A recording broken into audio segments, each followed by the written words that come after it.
तो स्वागत है आप सभी लोगों का हमारे YouTube channel Pankaj study centre में। तो आज की इस वीडियो में मैं आपको बताने जा रहा हूं भैया हिंदी के मोस्ट इंपोर्टेंट क्वेश्चन, वो भी मैं आपको बताने जा रहा हूं दोनों बुक से, वर्णिका और गोधूली से। जितने भी सारे ऑब्जेक्टिव क्वेश्चन बन सकते हैं वो सारे के सारे मोस्ट इंपोर्टेंट क्वेश्चन आपको इस वीडियो में देखने को मिलेंगे और सारे के सारे जो क्वेश्चन है वो बोर्ड एग्जाम में काम में आने वाले हैं। तो आइए एक ही क्वेश्चन देखते हैं। तो यहाँ पे पहला प्रश्न कहता है कि पेड़ का कमरा किसकी रचना है। बताइए कि पेड़ का कमरा किसकी रचना है, ये आपसे पूछा जा रहा है। तो मैं आपको बता दूं कि इसका जो सही आंसर है ना वो है विनोद कुमार शुक्ल। याद रखना, काफी ज्यादा इंपॉर्टेंट क्वेश्चन है कि पेड़ का कमरा किसकी रचना है, तो वो है भैया विनोद कुमार शुक्ल। आइए प्रश्न क्रमांक 2 की ओर चलते हैं। तो दूसरा प्रश्न क्या कहता है, यहां पे देख लो। दूसरा प्रश्न कहता है कि बी.आर. नारायण ने किस कहानी का अनुवाद किया। भैया आपसे पूछ रहा है अनुवाद किया, भैया बी.आर. नारायण ने किस कहानी का अनुवाद किया। तो मैं आपको बता दूं वो है दही वाली मंगम्मा। कौन है भैया? दही वाली मंगम्मा। दही वाली मंगम्मा। और दही वाली मंगम्मा के लेखक कौन है आपको पता है? दही वाली मंगम्मा के लेखक है श्रीनिवास। ओके, और अनुवाद किसने किया? तो बी.आर. नारायण ने। तो अगर आपसे पूछे कि बी.आर. नारायण ने किस कहानी का अनुवाद किया तो आप बोलेंगे दही वाली मंगम्मा। ओके, ठीक है, कोई दिक्कत नहीं है। तो आपने इस क्वेश्चन को बड़े ही बेहतरीन तरीके से समझ लिया। प्रश्न क्रमांक 3 देख लेते हैं। तीसरा प्रश्न क्या कहता है, कवित्री अनामिका का जन्म कब हुआ। कवित्री अनामिका का जन्म कब हुआ, ये पूछा जा रहा है। कवित्री अनामिका का जन्म कब हुआ, तो इसका करेक्ट आंसर क्या होगा। तो मैं आपको बता दूं कि इसका जो करेक्ट आंसर है भैया 1961 में। कवित्री अनामिका का जन्म कब हुआ, तो 1961 में ही हुआ। ठीक है। प्रश्न क्रमांक 4 कहता है कि घनानंद की भाषा क्या है भैया। घनानंद की भाषा क्या है, ये आपसे पूछा जा रहा है। तो मैं आपको बता दूं कि इसका जो भाषा है ना ब्रज भाषा है। क्या भैया? ब्रज भाषा। ओके, आप लोग जानते होंगे ब्रज भाषा है ना, ब्रज भाषा। ओके, आप लोग लिख लेना क्योंकि हम माउस से लिख रहे हैं ना तो हमको काफी ज्यादा तकलीफ हो रहा है। ओके, चलिए ब्रज भाषा। ठीक है, सारे के सारे क्वेश्चन पूछे भी जा चुके हैं कई बार बोर्ड एग्जाम में, तो इस बार पूरा एकदम हावी हो जाने सारे क्वेश्चन पे। ठीक है, चलिए प्रश्न क्रमांक हम चलते हैं 5 की ओर। 5 कहता है कि किसके अनुसार किसके अनुसार सेनों ने सिद्धांतों को भी बदल दिया था। सिद्धांतों को भी बदल दिया था, बताइए किसके अनुसार। तो 5 का करेक्ट आंसर क्या होगा? खोखा के अनुसार। किसके भैया? खोखा के अनुसार। क्या होगा? खोखा के अनुसार, है ना। लिखने में मुझे तो बहुत तकलीफ हो रही है। चलिए इसका जो करेक्ट आंसर 5 का खोखा के अनुसार। चलिए प्रश्न क्रमांक हम किसकी ओर चलते हैं? 6 की ओर चलते हैं। तो छठा प्रश्न देख लेते हैं। यहाँ पे कहता है क्या, दारिश नामक सोने के सिक्कों से भरा घड़ा किसे मिला था, ये पूछा जा रहा है। इसका करेक्ट आंसर क्या होगा? दारिश नामक सोने के जो सिक्के हैं वो जो भरा घड़ा जो था किसको मिला था, ये पूछा जा रहा है। तो मैं आपको बता दूं कि 6 का जो करेक्ट आंसर होगा ना वारेन हेस्टिंग्स का। क्या? किसका? वारेन हेस्टिंग्स का। हेस्टिंग्स क्या लिखना? हेस्टिंग्स। मैं लिखने की कोशिश करता हूं थोड़ा।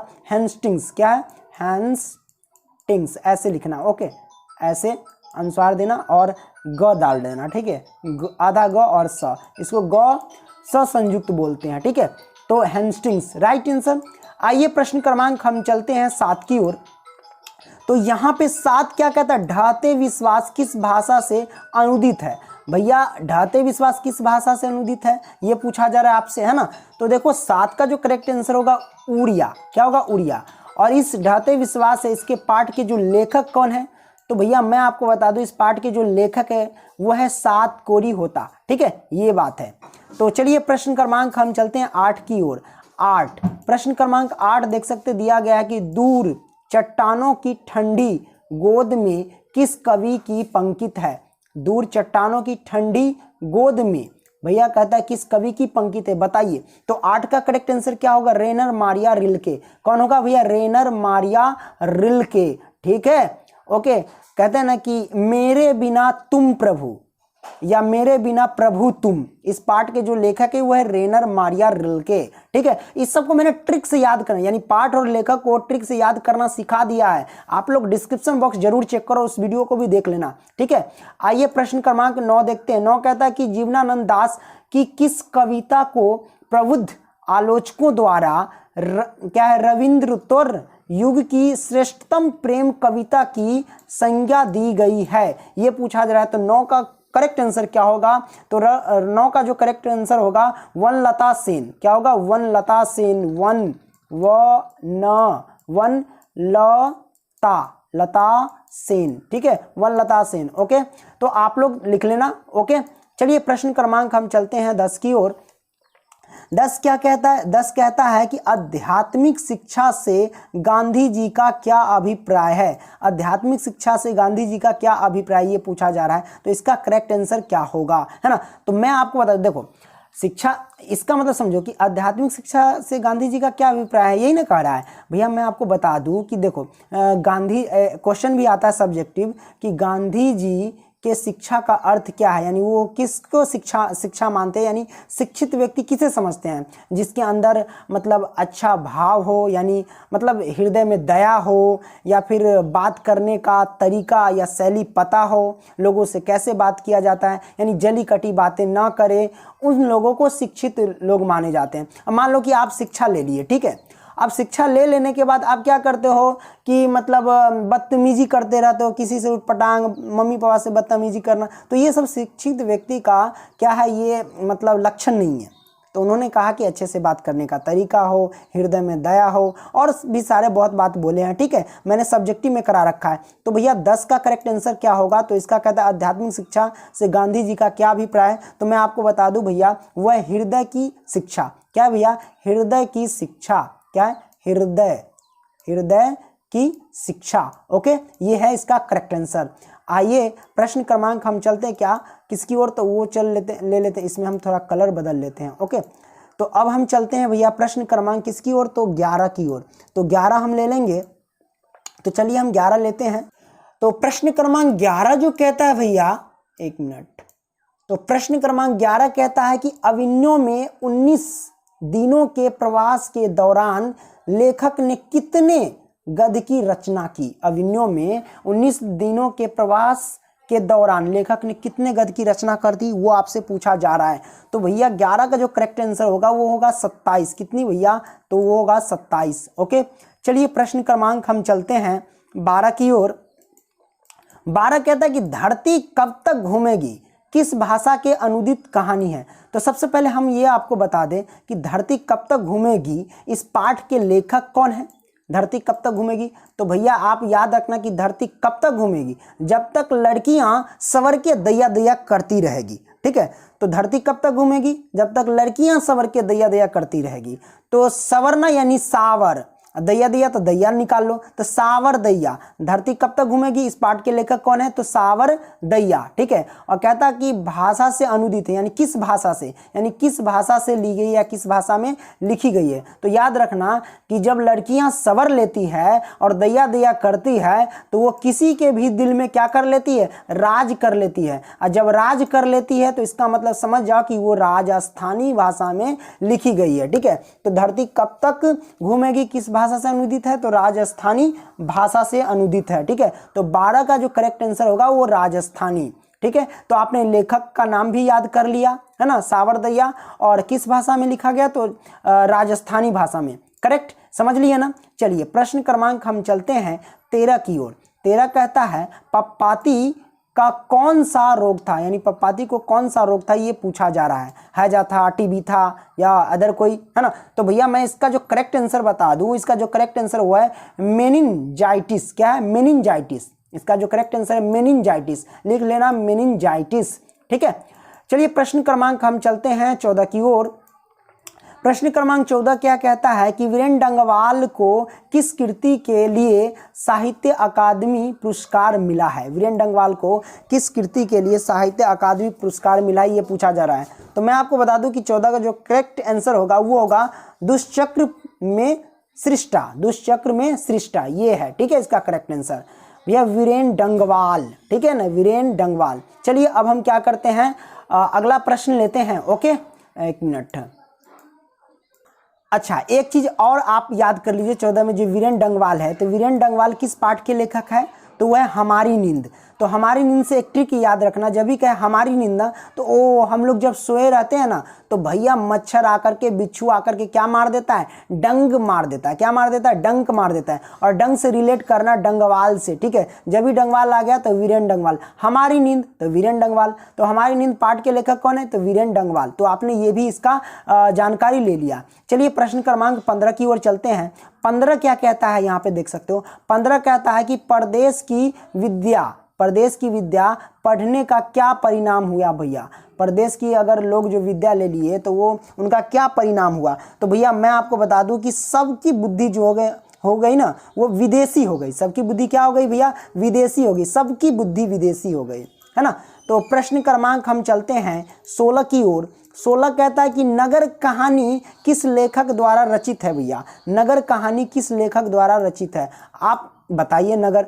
तो भैया याद रखना कि इसका जो राइट आंसर होगा वो होगा भैया सुजाता, ठीक है। और ये भी जान लो कि किस भाषा में ये जो नगर कहानी किस भाषा में लिखा गया है। तो मैं आपको ट्रिक बताता हूँ, याद रखना कि सबसे पहले नगर कहानी है ना, तो इसके लेखक कौन है, सुजाता। तो याद रखना कि यार हमारे नगर में एक बहुत अच्छी लड़की है जिसका नाम है सुजाता, और वो क्या करती नगर में क्या करती, वो बड़े तमीज से बात करती है। क्या करती है, सबसे तमीज से बात करती है। मतलब हमारे नगर में सुजाता नाम की लड़की है और वो बड़े तमीज से बात करती है। तो नगर पाठ के जो लेखक हो गए वो सुजाता, और वो क्या करती है, तमीज से बात करती है। और तमीज से रिलेट करो किससे, तमिल से। तो ये किस भाषा में लिखा गया था, तमिल भाषा में। तो आपने 2 क्वेश्चन यहाँ पे क्लियर कर लिया, ठीक है।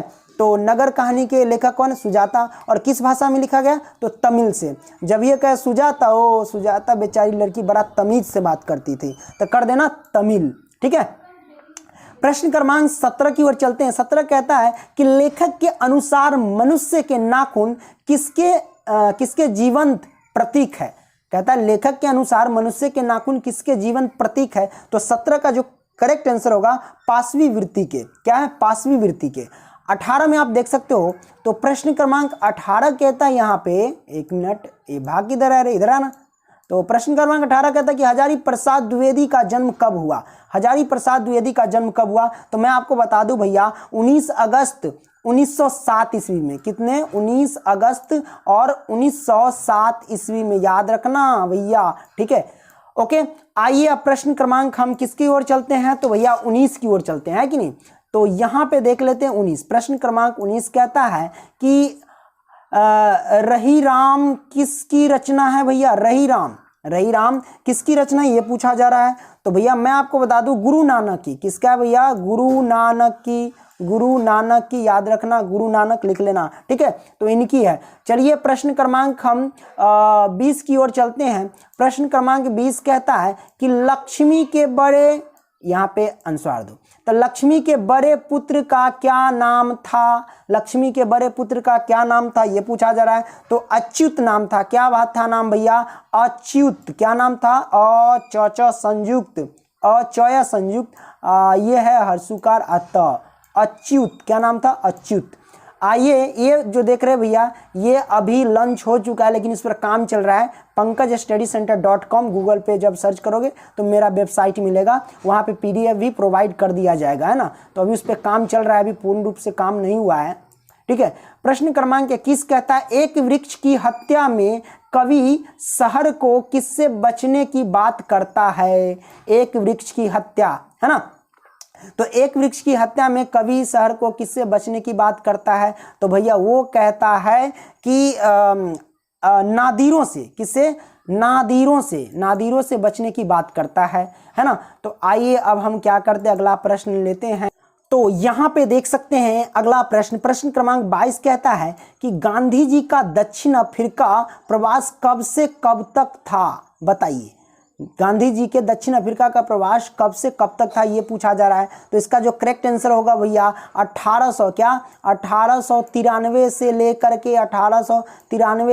के 1914 ईस्वी तक। कहाँ तक, 1914 ईस्वी तक रहा, ठीक है। आइए प्रश्न क्रमांक हम 23 की ओर चलते हैं। तो यहाँ पे 23 कहता है, प्रश्न क्रमांक 23 कि जब पंडित बिरजू महाराज को संगीत नाटक अकादमी अवार्ड मिला तब उसकी उम्र क्या थी। बताइए जब पंडित बिरजू महाराज को नाटक अकादमी अवार्ड मिला तब उनकी उम्र कितनी थी। तो भैया मैं आपको बता दूं उनकी जो उम्र थी वो थी भैया 27 वर्ष। कितनी उम्र, तो 27 वर्ष की उम्र में मिला। ओके, तो आपने ये समझ लिया, करेक्ट। आइए प्रश्न क्रमांक हम 24 की ओर चलते हैं। तो यहाँ पे देख सकते हैं प्रश्न क्रमांक 24 कहता है कि कवि ने माली मलिन किसे कहा है, बताइए कवि ने माली मलिन किसे कहा है, तो वो कहे भैया राधा कृष्ण को। किनको कहा है, तो राधा कृष्ण को कहें माली मलिन। ठीक है, आइए प्रश्न क्रमांक हम 25 की ओर चलते हैं। तो प्रश्न क्रमांक 25 कहते हैं कि मंगू के अलावा उसकी माँ की कितनी संतानें थी, मंगू के अलावा उनकी माँ की कितनी संतानें थी, तो मैं आपको बता दूं 3 संतानें थी, है ना, 3 संतानें थी। आइए प्रश्न क्रमांक हम चलते हैं 26 की ओर। 26 कहता है कि दिनकर को किस कृति के लिए ज्ञानपीठ पुरस्कार मिला है, दिनकर को किस कृति के लिए क्या है कि ज्ञानपीठ पुरस्कार मिला है, तो मैं आपको बता दूं भैया उर्वशी। किसके लिए, तो भैया उर्वशी के लिए। राइट, आपने समझ लिया, करेक्ट। चलिए अगला प्रश्न लेते हैं, प्रश्न क्रमांक चलते हैं 27 की ओर। तो यहाँ पे देख सकते हैं 27 कहता है कि अज्ञे का जन्म कब हुआ, अज्ञे का जन्म कब हुआ ये पूछा जा रहा है। तो 27 का जो सही आंसर है भैया 1911, क्या है 1911 से 1911 में, और वो भी 7 मार्च को। कब, तो 7 मार्च को, इस बात को याद रखना। तो 27 का करेक्ट आंसर लिख लिया कि 1911 7 मार्च। आइए प्रश्न क्रमांक हम 29 की ओर चलते हैं। 29 क्या कहता है, 29 तो नहीं 28 की ओर चलते हैं ना, 28 अभी बाकी है। 28 कहता है कि नौबत खाने में इबादत साहित्य की कौन सी विद्या है, नौबत खाने में इबादत साहित्य की कौन सी विद्या है, तो मैं इसका जो करेक्ट आंसर बता दूं भैया वो है व्यक्ति चित्र। क्या है इसका जो करेक्ट आंसर, व्यक्ति चित्र। अब हम जान लेते हैं इसके लेखक के नाम। ठीक है, यानी नौबत खाने में इबादत, नौबत खाने में इबादत, तो इसके हम क्या करते हैं, लेखक के नाम याद कर लेते हैं ट्रिक से, किस पार्ट के लेखक कौन है। तो भैया जब नौबत खाना, यानी जब खाना किसी ढाबे पे या होटल में खाते हो, तो वहाँ पे खाना खाने के बाद आपको मिश्री सौंफ वगैरह मिलता है कि नहीं, मिश्री मिलता है ना, सौंफ वगैरह मिलता है, तो उसमें से मिश्री निकाल लो और मिश्री को रिलेट करो मिस्र से। अब मिस्र बताओ किस में लगता है, तो यतीन्द्र मिस्र में लगता है। तो नौबत खाने में इबादत पाठ के लेखक कौन है, तो यतीन्द्र मिस्र है। ठीक है, ओके, समझ में आ रही ना बात, ओके। चलिए प्रश्न क्रमांक 29 की ओर चलते हैं। 29 कहता है कि पंडित बिरजू महाराज लखनऊ घराने की किस पीढ़ी के कलाकार हैं, लखनऊ घराने, पंडित बिरजू महाराज जो है लखनऊ घराने के किस पीढ़ी के कलाकार हैं, ये पूछा जा रहा है। तो भैया मैं आपको बता दूं कि 29 का करेक्ट आंसर है 7वीं पीढ़ी के। क्या है, 7वीं पीढ़ी के, याद रखना 7वीं पीढ़ी। प्रश्न क्रमांक 30 कहता है, 30 में देख लो, 30 कहता है कि सीता के बेटों ने सीता को कितने रुपए माहवारी खर्च देने का निर्णय लिया, मतलब सीता के जो बेटे थे वो कितने रुपया प्रति माह देने का निर्णय लिया, ये आप लोग हमें कमेंट करेंगे। ऑप्शन दे देते हैं 50 रुपया, 60 रुपया या 70 रुपया। ठीक है, इन तीनों में से बताना कि कितने रुपए देने का निर्णय लिया सीता को। ठीक है, आइए प्रश्न क्रमांक हम लेते हैं 31 की ओर। ठीक है, तो 31 भैया 30 का कमेंट कर देना, ठीक है आप लोग। 31 की ओर चलते हैं। 31 कहता है कि उत्तर भारत से नागरी लिपि के लेखक कब से मिलने लगे, ये पूछा जा रहा है कि उत्तर भारत से नागरी लिपि के लेखक कब से मिलने लगे, तो भैया बताइए। तो इसका जो करेक्ट आंसर है वो है 31 का जो करेक्ट आंसर है 8वीं सदी से। क्या है, 8वीं सदी से। 32वां देख लेते, बहादुर को कितने रुपए की चोरी का इल्जाम लगाया गया, तो भैया मैं आपको बता दूं 11 रुपया। क्या बताऊं, 11 रुपया। ठीक है, अब वो जो आप आंसर कमेंट कर दिए उसका हम रिप्लाई यहीं पे दे देते हैं कि सीता के बेटों ने सीता को कितने रुपए माहवारी खर्च देने का निर्णय लिया, तो वह है भैया 50 रुपया। कितने रुपया भैया, 50 रुपया। और इसी कारण से 50 रुपया देने का निर्णय लिया, इसके लिए क्या हुआ कि सीता अपने ही घर में क्या करती थी, घुटन महसूस करती थी। सब्जेक्टिव क्वेश्चन अगर आपसे पूछा जाए कि सीता अपने ही घर में घुटन क्यों महसूस करती थी, वो इसलिए कि उनके बेटों ने अपने ही घर में उसे भिखारिन की तरह समझ लिया और समझने के बाद उसे ये भी निर्णय ले लिया कि 50 रुपये प्रति माह माँ को दे दिया जाए। इसी के लिए उनको क्या होता था, घुटन महसूस होता था सीता को, ठीक है, अपने ही घर में। तो आपने ये 32 क्वेश्चन इंपॉर्टेंट जो थे वो आपने यहाँ पे देखा और आई होप कि आपने समझ लिया हो। और वीडियो पसंद आया तो लाइक करना एंड दोस्तों को भी शेयर करना भैया, क्योंकि काफ़ी ज़्यादा मेहनत लगती है। अगली वीडियो मिलेंगे, तब तक के लिए बाय।